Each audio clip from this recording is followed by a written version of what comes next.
dúvida, o maior e o melhor congresso, isso não é só um slogan, né, da nossa área, do país inteiro. E em 2018, quem estava aqui em 2018? Quem de vocês estava aqui em 2018? Poucas pessoas. Em 2019? Quem estava aqui em 2019? Então a gente tem, talvez, a maior parte de debutantes aqui no evento, né? Então eu preciso dizer também que esse impacto dessa estrutura que vocês veem aqui marca, e marca de verdade. Vocês vão querer estar aqui nas próximas edições, sem dúvida nenhuma.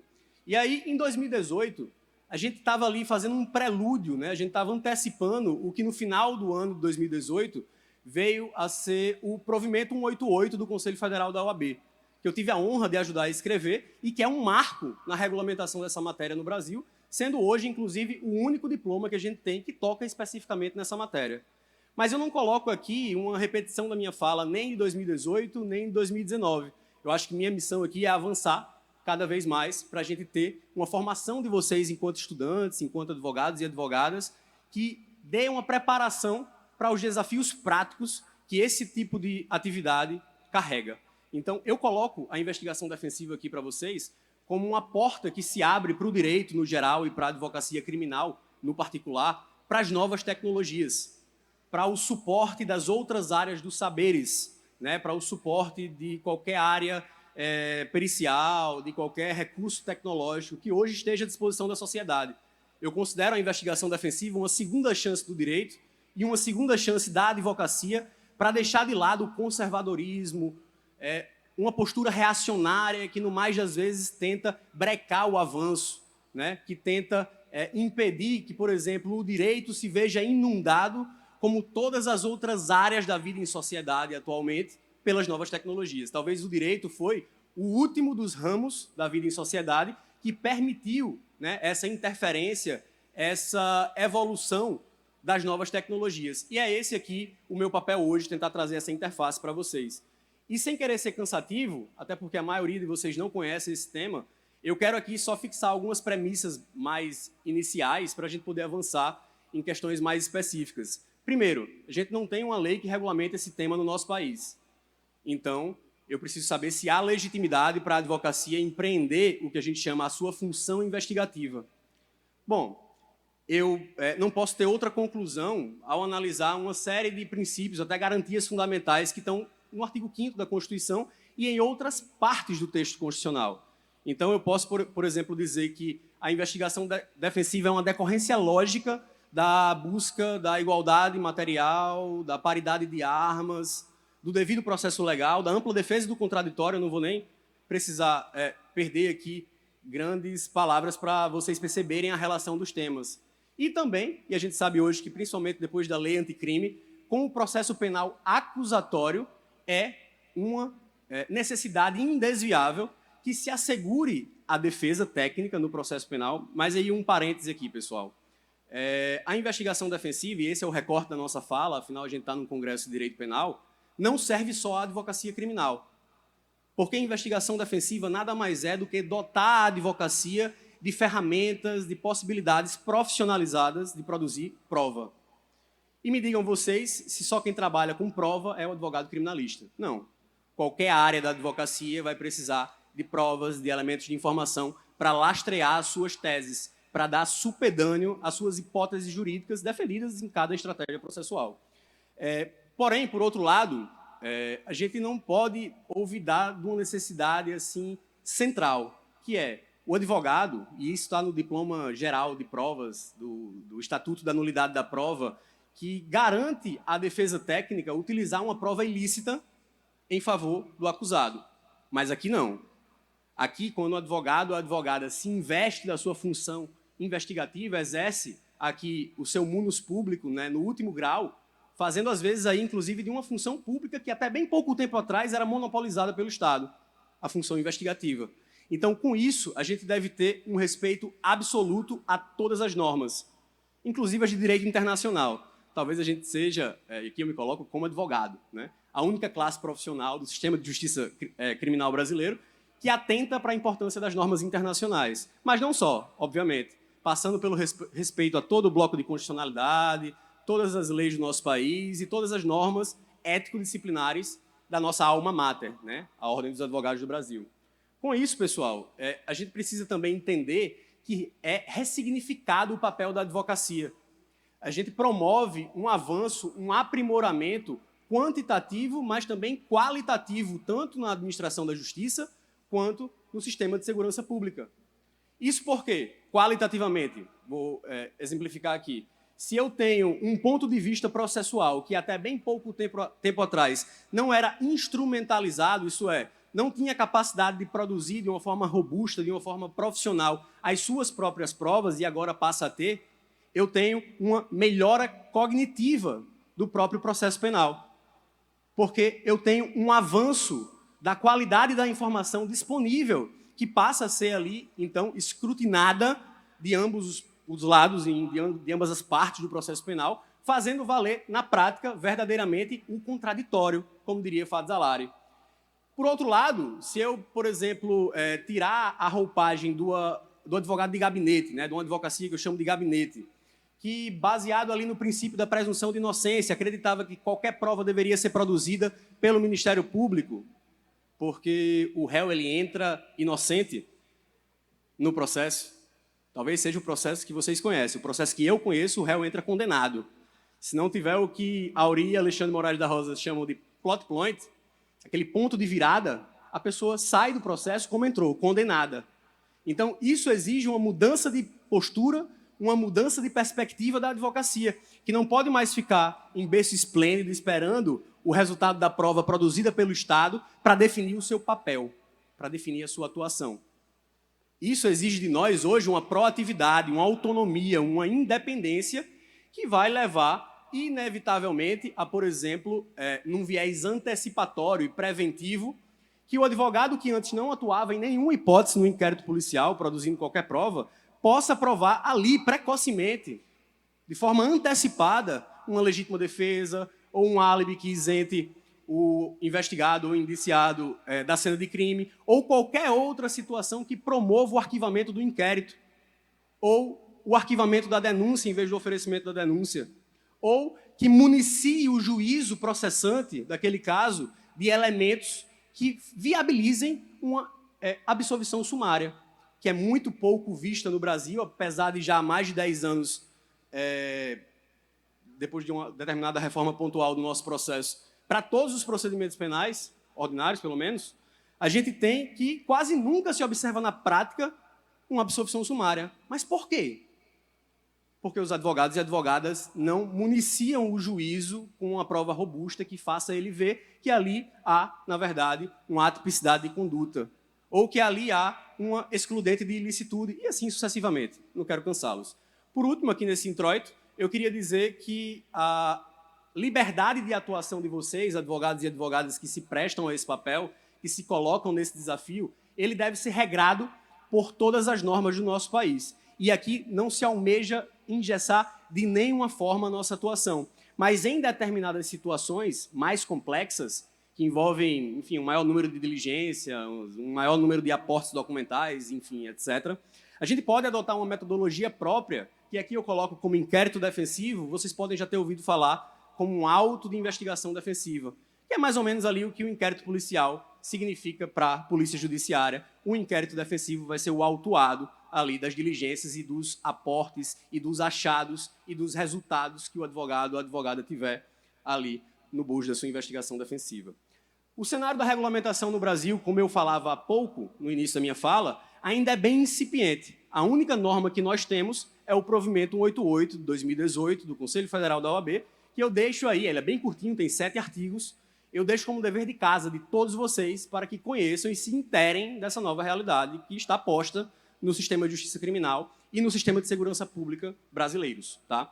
Por outro lado, o projeto de reforma global do CPP, que nasce lá em 2009, como PLS 156 do Senado, e em 2010 já vai para a Câmara dos Deputados e lá, enfim, ainda está em uma tramitação quase que eterna, né, o projeto de lei, se vocês quiserem acompanhar, 8.045, que deu uma guinada agora recente, até de forma surpreendente, com relação ao modelo de regulamentação que a gente vai ter no novo CPP, que até esse último texto, essa última versão, previa um artigo específico, o artigo 13, que, na minha visão, e eu venho defendendo isso há alguns anos, não seria suficiente para superar a mentalidade autoritária e inquisitiva que a gente tem na justiça criminal brasileira. Eu defendia, junto com outros professores, um modelo de regulamentação exauriente, aos moldes do que existe, por exemplo, na Itália, onde há toda uma procedimentalização, um capítulo inteiro, com vários artigos prevendo o que é a investigação, o que é o inquérito defensivo, quais são as diligências possíveis, como fazer essas diligências, e assim foi apresentado pelo deputado João Campos, na última versão, no texto substitutivo do relatório final, que prevê lá uma seção inteira com vários capítulos aos moldes do que a gente vinha defendendo, que regulamenta de forma detalhada a investigação defensiva. A gente não sabe nem se, nem quando essa proposta de lei vai avançar e a gente vai ter a reforma global do nosso CPP, que é, vocês devem lembrar, né, de 1941, que foi outorgado no meio de uma ditadura, a era varguista, né, do Estado Novo, e tem uma inspiração fascista, diretamente ligada no Código Penal italiano de Mussolini, de 1930. Então, a gente tem hoje, no Brasil de 2022, um Código Penal copiado do regime fascista, né? Isso pode explicar muita coisa. Algumas técnicas para vocês começarem a visualizar como é que se faz isso na prática, né? Obviamente, sem deixar de lembrar aqui o que eu já falei, nossas limitações normativas, que eu chamo circunscrição normativa negativa, isto é, respeitando todas as normas, nós podemos fazer todo o resto. Porque, apesar de exercermos um munus público, nosso ministério é privado. Meu escritório ele não tem um orçamento público, eu não tenho servidores à minha disposição, então eu sou regido pela regra do direito civil. É diferente do agente público que está lá na esfera do direito administrativo, que só pode fazer aquilo que está ou previsto ou determinado em lei. E aí a gente está na esfera do ato administrativo vinculado ou discricionário. Eu não vou nem entrar nesse mérito de por que não poderia haver uma investigação direta do Ministério Público sem uma lei própria. Isso aí fica para uma outra conversa. E também é importante a gente lembrar nesse momento que nós não temos poder de polícia, nós não temos cogência. Nós sempre vamos contar com o voluntarismo daquele nosso interlocutor. Daí a necessidade de ser o mais profissional, técnico, ético, zeloso possível. Porque fazendo isso, a gente aumenta as chances do nosso destinatário, nosso interlocutor, prestar um depoimento, ceder as câmeras do circuito interno de TV, franquear acesso para uma vistoria em um determinado local, uma inspeção e assim por diante. Algumas das questões aqui de técnicas em espécie, para como se fazer isso, digamos assim, Gabriel, beleza, você está, enfim, no plano teórico aí, geral, mas como é que faz isso na prática, né? Existem várias formas de fazer isso. Uma delas, que eu coloco aqui como inicial, porque a gente vive hoje um mundo digital e cada vez mais digital e virtual, é a computação forense, que eu coloco aqui como digital diligence também, uma investigação em meios cibernéticos. Então, para isso, a gente vai precisar de um profissional ali, perito em computação forense, em ciência de dados, em tecnologia da informação. A gente tem as perícias as mais diversas, né, que podem se socorrer de qualquer área do saber ou de várias áreas ao mesmo tempo. Então, há situações mais complexas que eu não consigo, com uma área do saber, fazer um estudo técnico. Eu preciso de um contador, eu preciso de um economista, eu preciso de um atuário e assim por diante. E aí a gente tem as perícias transdisciplinares ou multidisciplinares. A busca por informações públicas, aqui colocado na forma de uma técnica, vou assim colocar, chamada Open Source Intelligence, ou OSINT. Quando vocês verem esse acrônimo, vocês podem interpretá-lo como um acesso a fontes de dados que qualquer pessoa pode ter, inclusive o advogado, na busca do seu mistério. Então, a partir de fontes abertas de dados, hoje, nós podemos descobrir a alma de qualquer alvo, por assim dizer. Uma pessoa física, uma pessoa jurídica, que vai estar ali, se você buscar nas fontes certas, sem quebrar o sigilo, sem ofender o direito de ninguém, você consegue qualificar a sua informação a partir das técnicas que aqui são colocadas como data mining ou mineração de dados. Então, tudo isso está numa situação só. Open Source Intelligence, ou investigação em fontes de dados abertos, e mineração de dados. Isso representa hoje, talvez, o maior potencial para a advocacia para se qualificar no debate judicial, para se qualificar em qualquer estratégia, em qualquer processo, que é investigar os envolvidos, as testemunhas, o réu, ou a vítima, ou qualquer outra pessoa que tem uma relação direta ou indireta com a causa. E com isso aqui, não se surpreendam, a gente certamente poderia descobrir várias coisas que vocês, a priori, sequer imaginariam. Outro instrumento fundamental para o advogado é a Lei de Acesso à Informação, que pode ser lida também em conjunto com o Marco Civil da Internet, que também com a Lei Geral de Proteção de Dados permite que se pleiteie, inclusive judicialmente, o acesso a dados privados, com afastamento de sigilo, portanto, desde que haja um interesse jurídico que esteja ali sendo defendido. E a Lei de Acesso à Informação, ela dá para todo cidadão, não só para a advocacia, esse poder de requisitar qualquer informação pública. E ela é um marco da transparência pública que coloca o Brasil como referência internacional nessa matéria e que é pouquíssimo aproveitada por nós. Por outro lado, é muito aproveitada por uma outra classe que já faz investigação privada há muito tempo, a dos jornalistas. Se vocês quiserem, por exemplo, aprofundar isso, procurem a ABRAGE, a Associação Brasileira de Jornalismo Investigativo. E aí também a questão das inspeções, das vistorias, das oitivas de testemunhas. Não ignorem o potencial desse meio de prova, porque mais de 80% dos processos do Brasil, onde há condenação criminal, a prova é exclusivamente testemunhal. Então, muita atenção a esse tópico. E também, por último, eu coloco aqui a atuação do detetive particular. Como eu falei, eu não tenho na minha equipe um servidor, um agente de campo, um policial ali à disposição para poder fazer qualquer tipo de diligência, notificação, despacho em instituição pública e assim por diante. Mas a gente tem uma classe profissional regulamentada no nosso país, com uma lei recente, inclusive, que pode servir de longa-manos para a advocacia investigativa, que é o detetive particular, que pode fazer campanas, ação infiltrada, ação simulada, um cliente oculto, técnicas de engenharia social e assim por diante. Então, é uma mão na roda, por assim dizer, para a advocacia que se propõe a esse novo desafio.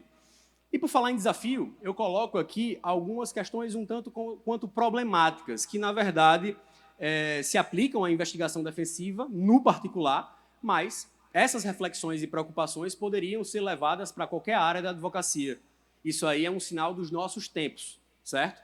Em especial porque o Estado brasileiro, onde vocês forem, mas aqui a gente está falando do Estado brasileiro, ele vem se equipando há algum tempo com a aquisição de tecnologias as mais diversas e as mais avançadas para produção de meios de prova, para investigação de vários tipos, né? Vem qualificando os seus quadros, muitas vezes com licenças remuneradas, para estudar fora do Brasil por 2 anos, por 5 anos, para estudar temas como novas tecnologias de investigação, barganha penal, lavagem de dinheiro, crimes tributários, então, esses temas que estão mais na ordem do dia. Mas a gente tem aqui um desafio que ele é bem prático, tá? Que é, quando eu estou trabalhando com detetives, então, dentro do meu escritório, eu tenho ali um secretário, um estagiário, um advogado associado, um advogado contratado, eu tenho do lado de fora do meu escritório uma equipe de peritos, uma equipe de investigadores de campo. Eu tenho uma necessidade de que a coisa saia articulada em tempo real e, para tanto, eu preciso solucionar esse desafio, que é da necessidade de compartilhamento instantâneo de dados. E, para isso, eu coloco para vocês aqui, ninguém precisa anotar, tá? Isso aí vai estar disponível para vocês, é só um exemplo, isso aqui eu só estou exemplificando, de ferramentas que a gente usa no nosso dia a dia e que podem adquirir um novo sentido nessa nossa prática profissional.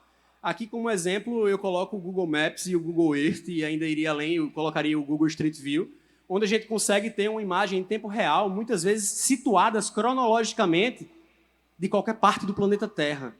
Então, eu consigo ver que uma determinada construção estava ali numa data, mas se eu voltar para trás naquelas outras versões do software, eu consigo ver a data que ela não estava. Então, eu já consigo um marco temporal para apurar uma construção. Enfim, eu estou dando exemplos.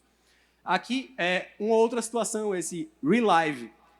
Deve ter muita gente aí que conhece, que faz Cooper, bicicletada, etc. É um aplicativo para você acompanhar a sua corrida, enfim, o seu trajeto.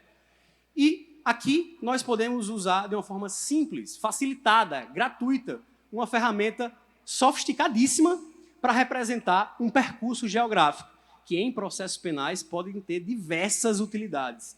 Eu coloco aqui também o pacote do G Suite, da Google, que aí você consegue atuar em nuvem com uma equipe de quantos atores forem ali acionados. Então, o Google Drive para o compartilhamento de arquivos, pode ser também o Dropbox, enfim, existem outras ferramentas. O Google Sheets com planilhas, o Google Docs para elaboração, por exemplo, de um relatório de inteligência a 4 mãos, a 10 mãos, a 1 milhão de mãos, quantas sejam. O Google Calendário para a sincronização de agenda. Enfim, a gente poderia aqui passar também muito tempo dando exemplos de softwares, de apps, de serviços de software que podem ser aproveitados pela advocacia para auxiliar a condução dessa atividade, para auxiliar a condução da investigação defensiva. Aqui eu trago para vocês falando de OSINT, Open Source Intelligence, só para vocês entenderem, isso é a gravação da tela do meu computador, onde numa solução apenas eu consigo ter dezenas ou talvez centenas de ferramentas que vão me viabilizar uma pesquisa de fontes de dados abertas a mais completa possível. Então aqui, se vocês colocarem Framework OSINT no Google, vai ser sempre o primeiro resultado de busca orgânica. Vai abrir essa tela. Em cada um desses itens da esquerda, eu tenho uma categoria de ferramentas que vocês podem ir abrindo aí e vocês vão encontrar muita coisa interessante. Eu não vou explicar, obviamente, mas para ilustrar, vocês conseguem informações para extração de metadados de arquivos digitais, de geolocalização, de localização de usuário de redes sociais, de e-mail, dados sobre domínios de sites, servidores, enfim, a lista é enorme. Eu aconselho que vocês, se tiverem interesse em fazer isso na prática, tirem um tempinho para poder se familiarizar com esse tipo de ferramenta. Aqui um outro desafio, que também, aos moldes do passado, se aplica à investigação defensiva no particular, mas à advocacia como um todo, que é como eu lido com o volume de dados, o volume de informações que cada procedimento carrega. Eu tenho muitas vezes ali múltiplas fontes. Aqui entendam como fontes, cada uma é uma agência do Estado, é uma instituição, certo? Então eu tenho o Ministério Público Federal, Ministérios Públicos Estaduais, Tribunais de Contas, eu tenho o COAF, eu tenho o CAD, eu tenho, enfim, várias instâncias que se superpõem, certo? E cada uma delas busca formar o seu próprio cabedal de dados, muitas vezes investigando paralelamente os mesmos fatos. Então, quantas vezes a gente já pode observar uma operação policial que, quando o advogado vai se inteirar, ele tem que ir no Ministério Público Federal, porque tem um procedimento lá, ele tem que ir no Ministério Público Estadual, porque pode estar correndo um procedimento em paralelo lá, ele pode ir na Polícia Civil, na Polícia Federal, ele pode ter um procedimento que vem lá da Unidade de Inteligência Financeira, ou do COAF, né, com um relatório de inteligência financeira, que fornece ali muita coisa, enfim, às vezes até de uma forma atravessada para se discutir a questão da proteção de dados e do sigilo, que também é uma outra discussão que não teria tempo da gente desenvolver aqui, e que cada uma delas não conversa uma com as outras, ou pelo menos não conversam da forma como deveriam conversar, e o advogado ele fica absolutamente atordoado, sem saber para onde ir, né? Em cada canto que ele vai, ele recebe um HD com 4 terabytes, com 10 terabytes, com 10 mil folhas, enfim, com volumes de dados colossais que a nossa capacidade humana, principalmente se comparado ao prazo legal, ao prazo procedimental, que está lá no CPP de 1941, quando essas realidades não existiam, eu tenho um anacronismo enorme nessas questões. E se o advogado ele não se municiar dos profissionais auxiliares, das tecnologias que podem somar nesse cenário, ele simplesmente faz um simulacro de defesa penal. Sinto dizer isso, mas é o que é. Uma defesa penal efetiva hoje, diante desse cenário, que não se municia de profissionais auxiliares ou, pelo menos, de ferramentas aptas a, pelo menos, tratar esses dados, ele não faz uma defesa penal efetiva, e sim um simulacro de defesa.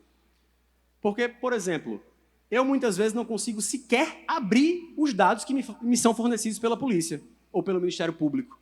Eu recebo ali um HD, ou às vezes eu nem tenho o HD, eu tenho que comprar o HD para poder ir lá fazer a cópia dos autos, dos elementos que lá estão. E quando eu chego no meu computador, é tanto arquivo que ele nem abre. Ele trava meu computador toda vida que eu coloco. Então nem tem uma máquina apta a ler aquele material. Que dirá o tempo necessário para fazer uma leitura qualificada, para identificar ali pontos de convergência com a estratégia que eu tracei, pontos de divergência com o que o Estado está apontando. Então, superada essa primeira barreira do acesso, eu tenho uma outra barreira que ela é ontológica, ela é factual. Eu não tenho como analisar, no prazo legal, um sem número de dados, que aqui eu vou recortar. Digamos, vamos esquecer todas as quebras de sigilo bancário, fiscal, telemático, vamos desconsiderar todas as delações premiadas, as ações infiltradas, as escutas ambientais. Vamos pegar só a interceptação telefônica, que é algo que a gente convive desde a década de 90. Se eu, no prazo legal, me sentar no meu escritório, eu, Gabriel, eu, de alguma forma, não consegui rodar esse material para escutá-lo uma vez que seja, acaba o meu prazo e eu não consigo terminar de ouvir aquelas horas de ligação telefônica de 10, de 20, de, enfim, inúmeros ramais, durante sucessivas renovações quinzenais, ali chegando a 6 meses, 1 ano. Então, imaginem a quantidade de dados que tem numa grande operação, somente no apenso da interceptação telefônica, que interceptou ali dezenas de alvos durante meses a fio. Acaba o meu prazo e eu não consigo ouvir aquelas ligações. Como é que eu vou falar em uma defesa penal efetiva diante desse cenário? Fica difícil.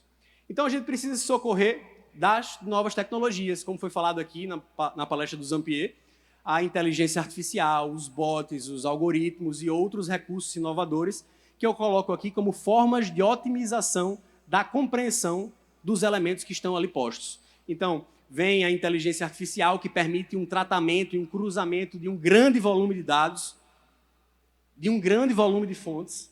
Eu tenho, por exemplo, o legal design, que ninguém tratou aqui, mas é uma pauta hoje bastante em voga, que eu posso sistematizar ali num infográfico, um volume de, enfim, muitas páginas, fazendo com que o meu interlocutor entenda e, de fato, leia aquilo que eu estou levando a ele.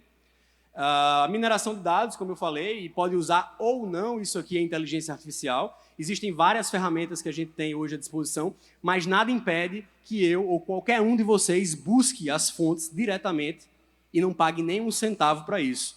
O máximo que a gente vai gastar é o nosso tempo. A automação de tarefas repetitivas. Então, eu trago aqui para vocês, em primeira mão, o que a plataforma Ethos vai oferecer a partir de junho, agora do próximo mês, que vai trazer para o inquérito defensivo uma inteligência artificial robusta e que vai funcionar ali como um hub para o advogado que quiser ali encontrar qualquer tipo de diligência, de detetive, de perito, de ferramenta tecnológica. E para vocês entenderem assim, em uma linha apenas, que eu sei que meu tempo está correndo, imaginem o software que o Zampier tem lá na Polícia Federal para ajudar a ele a fazer o inquérito policial. A plataforma Ethos vai fazer, às vezes, dessa mesma função para a advocacia que precisar autuar inquérito defensivo, auto de investigação defensiva. E as empresas de suporte a litígio, que de 2018, em especial para cá, depois do provimento 188, passaram a se estruturar com profissionais de todas as áreas que se organizam para oferecer serviços à advocacia. Então, tudo aquilo que for um serviço que sirva à advocacia e não for um serviço jurídico, vocês podem encarar aqui como uma empresa de suporte a litígios. E aqui a gente tem várias ferramentas, né? A utilização de linhas do tempo, a extração de metadados, como eu falei, de arquivos os mais diversos, o uso de ferramentas criptográficas quando for um dado mais sensível, uma investigação mais delicada, o uso de blockchain para indexação de provas que guardem ali os atributos, né, da cadeia de custódia daquele elemento, da prova, enfim. E aqui, por último, já caminhando para o fim, eu trago o que talvez seja hoje a técnica queridinha da advocacia brasileira, que é a reprodução de fatos, de cenas de crime, ou, enfim, no que não sejam crimes também, que não é só aplicado ao direito penal, em realidade virtual e realidade aumentada. E aqui eu trago alguns exemplos para vocês, a começar desse muito simplório, tá? Que eu garanto a vocês que qualquer estudante de arquitetura, ou de engenharia, ou engenheiro recém-formado, arquiteto, etc., vai poder desenvolver a um baixo custo, né? Enfim, só para vocês entenderem, aqui é uma técnica de ortomosaico, eu tenho uma superposição do que foi construído e do que é real, aqui utilizando a base do Google Street View. E aqui algo mais elaborado, né? Um acidente com 2 vítimas fatais, onde também tem um ortomosaico, que todas as imagens aí foram retiradas por um drone, a gente fez um levantamento topográfico, e somente os veículos foram construídos digitalmente, com um aporte pericial, com todo um estudo acidentológico e outras questões mais que a gente não vai ter tempo de desenvolver aqui. Aí uma briga de trânsito, também é um ortomosaico, tá? Só os veículos e os 2 sujeitos aí que foram construídos, que a priori seria algo inofensivo, mas que terminou como uma tentativa de homicídio no tribunal do júri. Nesse caso aí a gente está como assistente de acusação, porque a vítima ela quis retratar esse cenário. Aqui também uma questão onde foi retratada uma cena, enfim, de violência doméstica, que não é um ortomosaico, tudo foi construído, tá? Onde a moça, né, que é vítima do processo, tinha algumas lesões que o perito médico legista disse que poderiam ser lesões de defesa. e a gente fez a simulação com base no parecer médico legal, e a gente conseguiu concluir que sim, pela altura dele, pela altura dela, pela dinâmica retratada nos fatos, pode ser que aquela lesão que é no queixo, e entre o queixo e a boca dela, tenha sido num momento em que ele estava se defendendo, e isso é comprovado na perícia, porque ele está todo machucado aqui, no peitoral, no ombro, etc., e que há uma coerência lógica entre a narrativa dele e o parecer médico-legista. Tá? Isso aqui foi um trabalho em parceria com uma professora queridíssima, atualmente presidente da OAB de São Paulo, Patrícia Vanzolini. Já caminhando para o fim aqui, eu deixo para vocês uma grande referência no cenário brasileiro, que é a AB2L, a Associação Brasileira de Lawtechs e Legaltechs. Nossa startup está ali na categoria redes de profissionais e que, de uma forma ou de outra, é o norte para que o direito hoje permita a inovação dessas startups que já estão há algum tempo desenvolvendo soluções para somar com a advocacia brasileira. Com isso, pessoal, eu termino aqui. Sei que foi corrido, eu tentei colocar a coisa da forma mais organizada e concatenada, mas eu sei que há um impacto a partir dessas novas possibilidades, em especial para quem não teve nenhum tipo de contato pretérito com esse tipo de situação. Por isso, eu coloco aqui nossos contatos, me coloco sempre pessoalmente à disposição do que precisar, se for para tirar alguma dúvida teórica ou prática. Enfim, meu Instagram é esse primeiro @ que está aí, eu estou sempre aberto. Enfim, eu espero ter somado com o esclarecimento do tema. Meu muito obrigado, tenham um bom evento a todos.